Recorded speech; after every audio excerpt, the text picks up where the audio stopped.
Bismillahirrahmanirrahim. Assalamualaikum warahmatullahi wabarakatuh.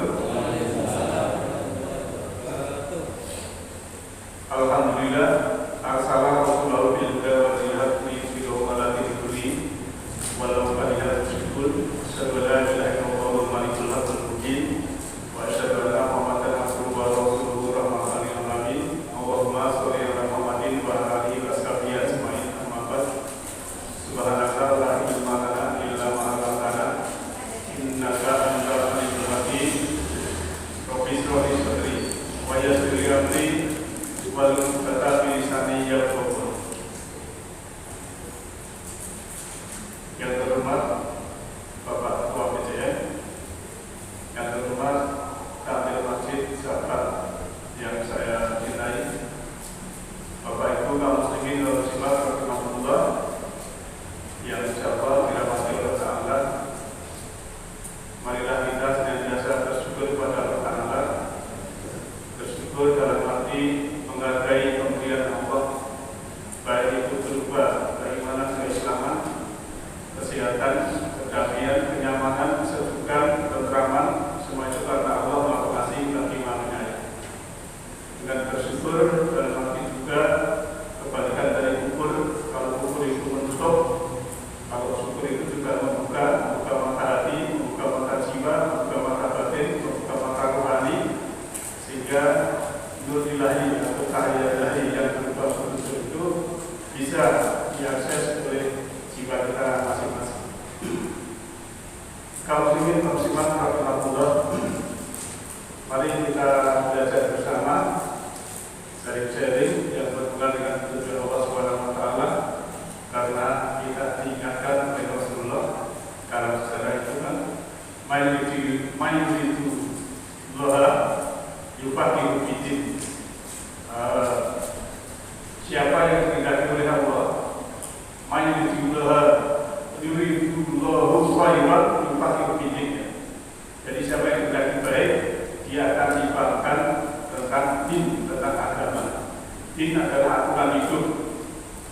Bisa diartikan agama, tapi sebenarnya fungsinya aturan hidup. Dipahamkan itu beda dengan diberikan pengetahuan. Kalau dipahamkan itu dia orang itu mau menjalani, sehingga kecerdasan intelektualnya itu bisa juga mentransformasi kecerdasan spiritualnya di samping kecerdasan emosionalnya. Tapi kalau cuma kecerdasan intelektualnya, tidak ada kecerdasan spiritual, itu namanya juga baru pintar tapi tidak bisa melaksanakan. Nah, Bapak Ibu saya hormati, kalau undangan itu kemarin menggapai saya karena kayaknya episode di malam ini kita ambilkan yaitu siklus kehidupan manusia. Bagi kita manusia ini diberikan oleh Allah Ta'ala jasmani yang sempurna, jiwa yang sempurna, roh yang sempurna, sehingga kita mengalami siklus yang berarti adalah perjalanan. Jadi ada perjalanan di dalam diri kita ini.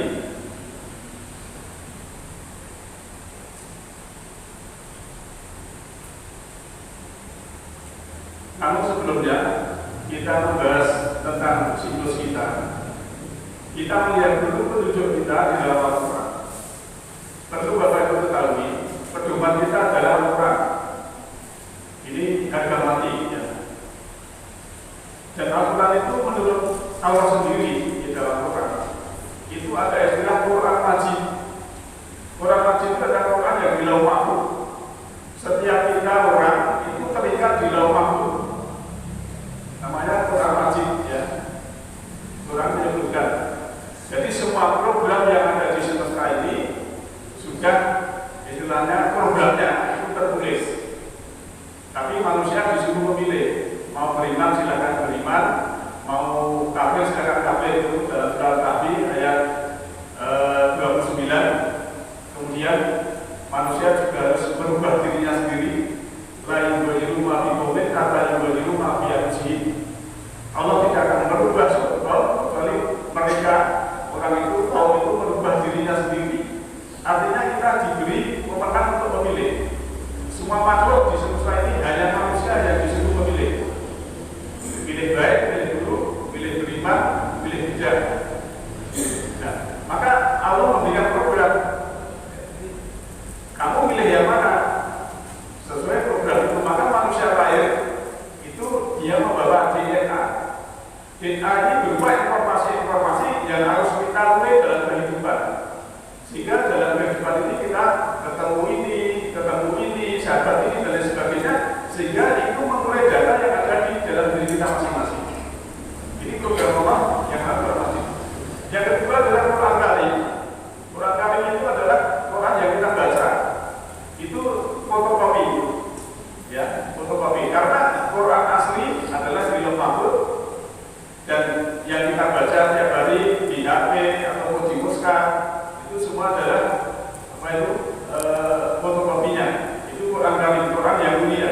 suruh berbuat baik itu namanya sudah Quran mungkin. Dan yang keempat adalah Quran hakim. Ya, sudah Quran ini menjadi karakter sebagai hukum mendarah daging. Jadi Quran itu sudah dilaksanakan, sudah mendarah daging sebagaimana Rasulullah itu. Aisyah ditanya, akhlak Rasulullah itu mana? Kulubul pernah. Akhlak Rasulullah itu Al-Quran. Maka kalau pelajari manajer, Rasulullah itu adalah Quran berjalan. Nah, ini namanya sudah Quran hakim. Quran sudah menjadi hukum. Kemudian yang kelima adalah Quran alim. Ya, keempat di atas Quran wajib, Quran alim, Quran hakim itu semua adalah Quran alim, Quran yang agung. Nanti kita semua ini dalam ayat ada. Ya. Misalnya Quran hakim itu kalau dia baca surat Yasin itu Quran hakim. Kemudian ada Quran wajib, ya, di dalam juz 28 itu juga ada. Dan Quran alim banyak sekali. Ini adalah keterangan Allah sendiri sebelum kita membahas tentang siklus kita. Bapak Ibu yang saya hormati, dalam kita mendengar melayu, ya, mendengar melayu itu pasti ada tulisan inna lillahi wa inna ilaihi raji'un. Kami ini punya Allah dan kepadanya kami kembali. Nah, waktu orang meninggal dunia, ini saya lihatkan dulu ayat yang berhubungan dengan sakaratul maut. Jadi siklusnya nanti lahirnya kita sudah tahu karena ini sudah di atas usia 40 semua ya. Jadi dan kita setiap saat itu mendengar kabar lahir. Bahkan usia-usia yang di bawah Bapak Ibu itu sudah mendahului kita banyak sekali. Dan karena meninggal itu tidak urut yang tua dan juga tidak urut abjad nama, maka ya sebenarnya kita ini dalam antrian saja. Sekarang kita melihat keadaan orang yang sangat letih, apa itu sakaratul maut ya. Di sini dijelaskan ya dalam surat Waqiah ya, yang atau surat Waqiah Pak Aris ya, ayat 83 sampai ayat 85. A'udzubillahi minasyaitonir rajim. Bismillahirrahmanirrahim. Falaula idza balaghatil qulub wa antum hina idin tanzurun wa nahnu aqrabu ilaihi minkum walakin la tubsirun. Maka kenapa ketika nyawa sampai di kerongkongan, padahal kamu ketika itu melihat dan kami lebih dekat kepadanya daripada tetapi kamu tidak melihat. Ini menggambarkan seorang yang mengalami sakaratul maut tetapi dalam kehidupan, diberi kehidupan usia ini dia tidak terbuka mataharinya. Kalbunya itu masih tertutup ya. Kalbu itu kan ada kalbu yang maridun, yang kalbu yang sakit, ada kalbu yang rijes, kalbu yang kotor, kemudian ada kalbu yang membantu, kosak kalbu. Kalau penyakit harus disembuhkan, kalau yang kotor harus dibersihkan, kalau yang membantu harus digunakan. Itu Allah berkata seperti itu. Nah, karena ini tidak istilahnya terbuka matanya untuk, maka waktu sakaratul maut itu harusnya melihat Tuhan, tapi kenapa kamu tidak melihat? Ya. Malakin ratu sirun. Ya. Kata-kata ratu sirun itu sebenarnya melihatnya itu dengan mata hati ya. Kalau ayun itu mata, itu melihat biasanya dengan jasmani. Tapi di sini karena seseorang itu tidak terbuka kalbunya, tertutup sehingga waktu sakaratul maut dia tidak bisa melihat Tuhan. Ayatnya jelas. Ketika nyawa sampai di kerongkongan, padahal kamu ketika itu sebenarnya melihat dan kami lebih dekat kepadanya daripada, tapi kamu tidak melihat. Kamu luar biasa ya. Maka kita nanti akan melihat mulai sekarang terbuka mata hati kita, terbuka mata kalbu kita, sehingga nanti kita ini bisa melihat. Sebab apa Bapak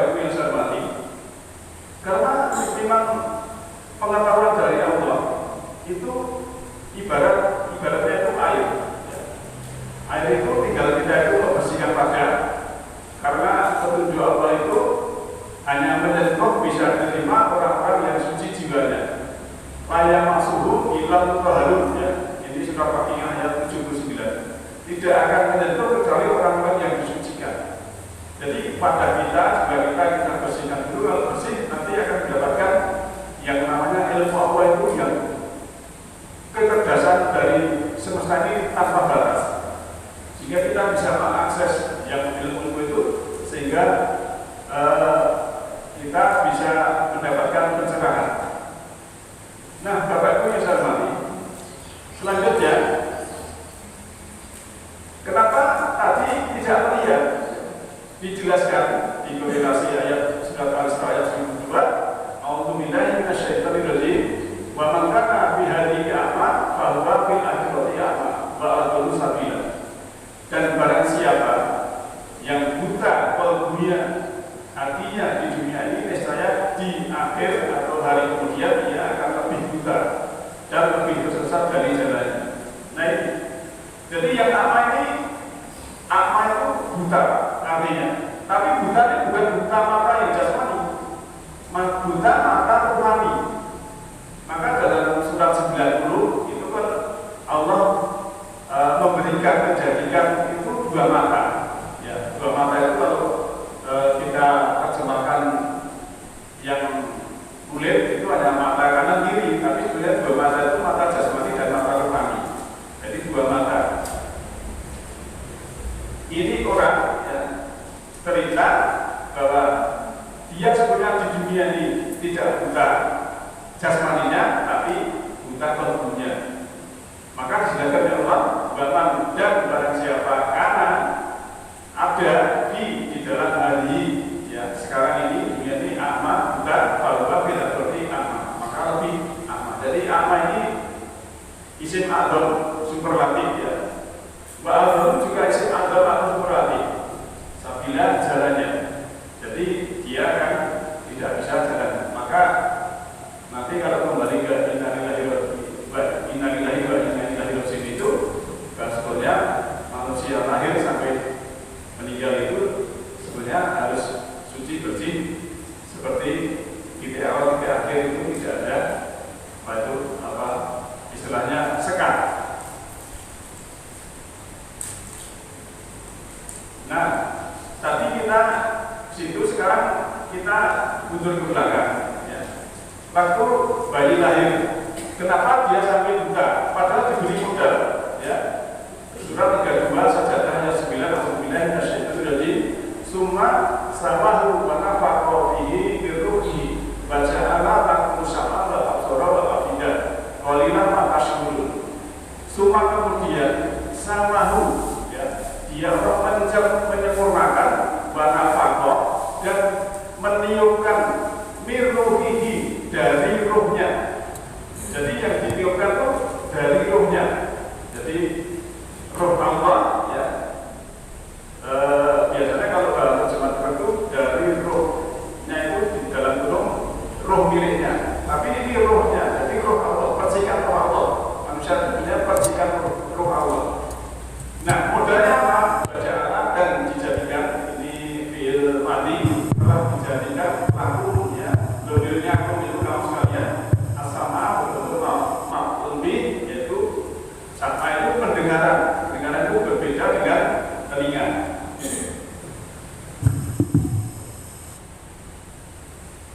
Kita lanjut. Pendengaran itu berbeda dengan telinga, ya. Kemudian wal absaror dan penglihatan. Di sini juga merujuk kepada penglihatan batin. Wal afidah dan afidah atau hati nurani atau mental. Karena afidah itu kan paling dalam dari lapisan manusia, ya. Manusia itu jiwanya ini ada ruh, ruh jiwa. Jiwa ada sudur atau kesadaran, di dalam kesadaran ada kolbu itu sebagai detektor mana baik, mana buruk, masuk lagi ada fuad yang nama afidah itu tadi. Sehingga kalau afidah ini digunakan betul akan menampung cahaya ilahi, karena petunjuk Allah, Al-Quran itu adalah nur, cahaya, bisa memberikan cahaya dari waktu kita kegelapan. Tapi sayangnya semua kita diberi modal yang sama, tapi qalilan ma tashkurun, ya. Qalilam ma tashkurun. Sedikit sekali orang yang bersyukur. Sedikit sekali orang yang terbuka mata hatinya. Sedikit sekali orang yang menghargai, ya. Kalau kebanyakan manusia tidak menghargai itu wajar, ya. Lupa akan modal yang telah diberikan, yaitu pendengaran, penglihatan, dan afidah ini. Bapak Ibu yang saya hormati, korelasinya persis, ya. Surat Hijr ayat 29, A'udzubillahi minasyaitonirrajim, fa idza sawaituhu wa nafakhtu fihi mir ruhi faqa'u lahu sajidin. Maka apabila aku telah menyempurnakan kejadiannya dan telah meniupkan ke dalamnya rohku, ya. Jadi fa idza sawaituhu, dan ketika, ya, telah menyempurnakan oleh itu, wa nafakhtu itu meniupkan, aku meniupkan. Taknya ini kembali kepada domirnya Allah itu, fihi di dalamnya, dalam janin yang sebenarnya tadi, ruhi, rohnya, rohku, ya. Di sini malah jelas sekali, maka saya tulis merah, rohku. Kita ini sebenarnya makhluk rohani percikan Allah, diberi fasilitas tubuh jasmani kita ini, ya. Faqa'ul haujadidin, sehingga tunduklah kamu kepadanya dan bersujud, ya, tunduk kepada Allah dan juga tunduk kepada roh itu tadi.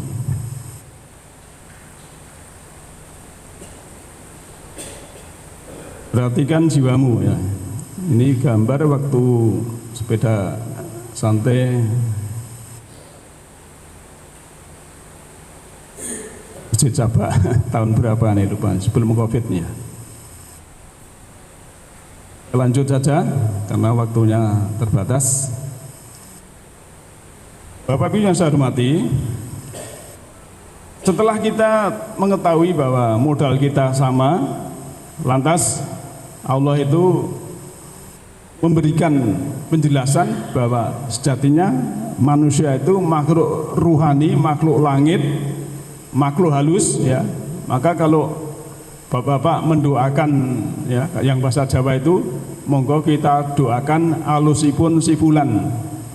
Alusipun sifulan, ya. Kalau jasmani terdiri dari saripati tanah.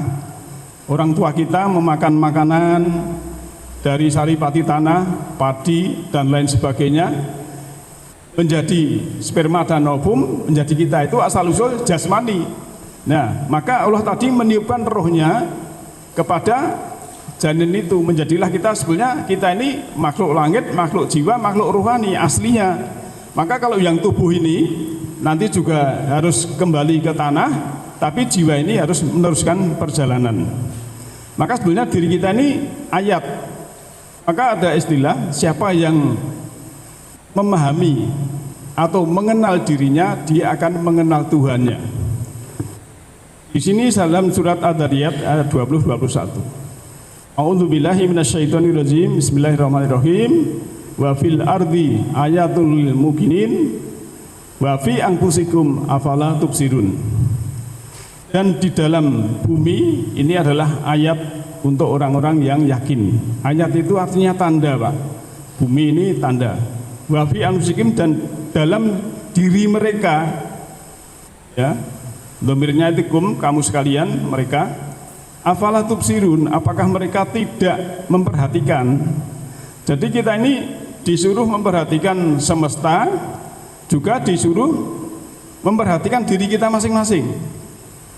Kadang orang itu tidak mengenal dirinya, sudah diberikan jasmani yang sempurna, jiwa sempurna, pikiran pun sempurna oleh Allah, tapi tidak dirawat dengan baik.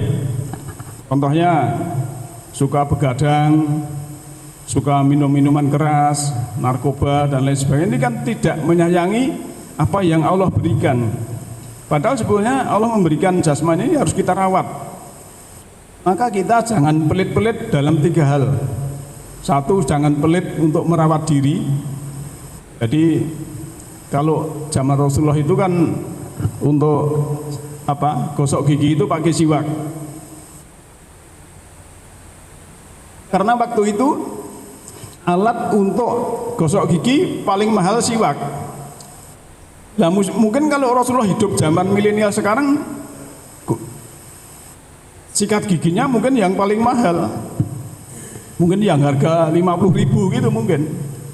Karena waktu itu siwak paling mahal dan mungkin juga pasta giginya yang mahal. Karena Rasulullah itu juga merawat dirinya. Nah, badan ini harus kita pelihara, kita rawat. Ya, kita harus punya paham kelemahan diri kita masing-masing, kelemahannya di mana, itu harus kita perhatikan diri kita, karena diri kita ini ayat oleh Allah diberikan supaya kita memperhatikan. Kadang kan orang tidak memperhatikan dirinya. Dan itu hanya harus sebenarnya mudah, keseimbangan.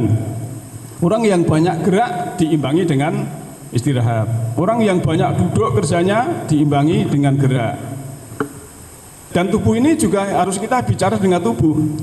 Kalau kita sehat, Bu, Pak, kita bernapas ini tidak berbunyi. Tapi kalau manakala kita bernapas ada bunyi, ini alarm bahwa saluran di atas itu mungkin ada perlu diperhatikan. Perut juga begitu, kita makan apapun, itu kalau sehat tidak ada bunyi sama sekali. Tapi kalau perut ada alarm, sudah bunyi kriuk-kriuk atau mules dan lain sebagainya, ada suara, ini juga alarm. Termasuk jantung kita perhatikan. Kalau kita ini sehat, sabar, tenang, ya, khusyuk, pikiran semeleh, itu jantung ini tidak ada suara, Pak, istilahnya, tidak dengar. Tapi kalau penjenengan marah-marah, sini deg-deg gitu, gitu, Bu.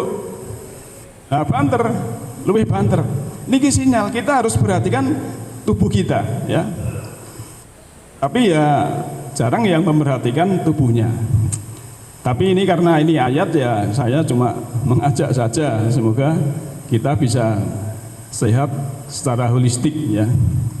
Nah, Bapak Ibu yang saya hormati, sekarang kita melihat di sini, ya, karena manusia itu dalam surat Tin, ya, itu kan ahsani takwim. Ahsani takwim itu sebaik-baik bentuk. Ahsan itu artinya paling baik, ya, isim adam atau kalimat superlatif. Nah, ahsani takwim ini contohnya gambarnya. Kalau asfala safilin contohnya ya hewan itu di bawah manusia. Ini hanya ilustrasi saja. Maka kalau kita beriman amal soleh itu bisa mempertahankan ahsani takwim, tapi kalau tidak bisa menjadi asfala safilin. Kenapa seperti itu? Ya karena memang Allah memberikan secara pragmatisnya bahwa metafora atau majas yang ada di dalam ayat itu bisa menjadi pelajaran kita sendiri. Kita ke ayat dulu, ya. Surat Nahl ayat 11. A'udzubillahi minasyaitonirrajim. Bismillahirrahmanirrahim. Untuk menyingkat waktu saya baca terjemahnya. Ia menumbuhkan bagi kamu dengan air hujan itu tanaman-tanaman, zaitun, kurma, anggur dan segala macam buah-buahan. Sungguhnya pada yang demikian itu benar-benar ada tanda kekuasaan Allah bagi kaum yang memikirkan. Nah, Bapak Ibu yang saya hormati, ayat ini secara pragmatis bagi yang beriman dan beramal soleh akan tumbuh dan berbuah dalam jiwanya. Nah, sebab apa? 90% ayat Quran itu berhubungan dengan jiwa, ya, berhubungan dengan jiwa. Maka ada istilah makanan jiwa dan makanan jasmani.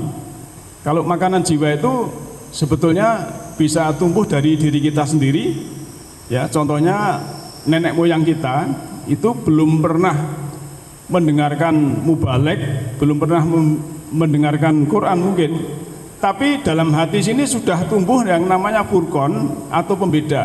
Oh, kalau menolong orang itu baik, memberi itu baik, kalau ngapusi itu tidak baik, dosa, mencuri itu tidak baik, sudah ada, Allah sudah memberikan furqan namanya, furqan di dalam dirinya. Nah, bagi kita apalagi yang fasilitas seperti ini, ya, zaman milenial ini, kita harus bisa menumbuhkan, belajar dari lingkungan. Kalau di sini kita disuruh belajar dari tanaman. Tanaman, Pak. Kalau penjenengan punya tanaman di tempat yang teduh, ujung dari tanaman ini akan mencari cahaya, akan mencari matahari. Ini artinya sebetulnya manusia itu kalau dalam kegelapan juga harus mencari cahaya. Jangan kalah dengan tanaman. Boleh dilihat di rumah masing-masing, pasti ujungnya akan mencari cahaya matahari. Bahkan hewan yang namanya laron itu rela dia mati hanya ingin mencari cahaya. Padahal dia rayap di tanah, terbang tinggi, patah sayapnya, jatuh mati, tapi sudah mencapai cahaya. Nah, oleh karena itu kita belajar dari di sini untuk menumbuhkan diri kita tadi, sehingga kita akan tumbuh kesadarannya, tumbuh kesabarannya, tumbuh kearifannya, tumbuh kebijaksanaannya, tumbuh kelapangan jiwanya. Belajar dari semesta. Tadi disebutkan buah-buahan, sehingga kita harus juga berbuah kesadaran kita, kesabaran kita, kearifan kita, kebijaksanaan kita, dan kelapangan kita. Dan ini bisanya kita lihat di dalam kehidupan sehari-hari. Kalau di dalam masjid ini kan kelihatan soleh semua, pakai jilbab semua, pakai baju muslim semua. Ini belum pencerahan. Pencerahannya nanti kalau di jalan, diuji kesabaran, penjenengan naik motor atau mobil, disalip orang, didangi orang, dipepet orang, ini baru belajar atau ngaji yang sesungguhnya. Sehingga kita sabar atau tumbuh kesabaran atau tidak, di situ akan kelihatan. Maka dalam sekolah kehidupan itu biasanya ujian dulu, baru ada pelajaran. Tapi kalau sekolah akademik, pelajaran dulu, baru ujian. Perbedaannya di situ. Nah, Bapak Ibu yang saya hormati, tadi tumbuh, sekarang berbuah. Belajar dari tumbuhan tadi, jiwa kita harus berbuah kedamaian, kenyamanan, berbuah kesejahteraan, keteraman dan ketenangan dan keberkahan. Karena kan kalau kita merujuk kepada Al-Qur'an ya, surat 20 itu surat Toha ya. Ma anzalna 'alaikal Qur'ana litasqa. Tidaklah kami menurunkan Al-Quran ini agar supaya kamu susah. Nah, ayat ini redaksinya kalau kita balik, aku tidak menurunkan Al-Quran ini kepadamu supaya tidak susah. Artinya supaya kamu dengan Al-Quran ini itu bahagia, supaya kamu dengan Al-Quran ini suka, supaya kamu tidak menderita, kan begitu. Kalau redaksi ini dibalik, artinya kan sama. Jadi ada tekstualnya, kemudian juga ada teksnya.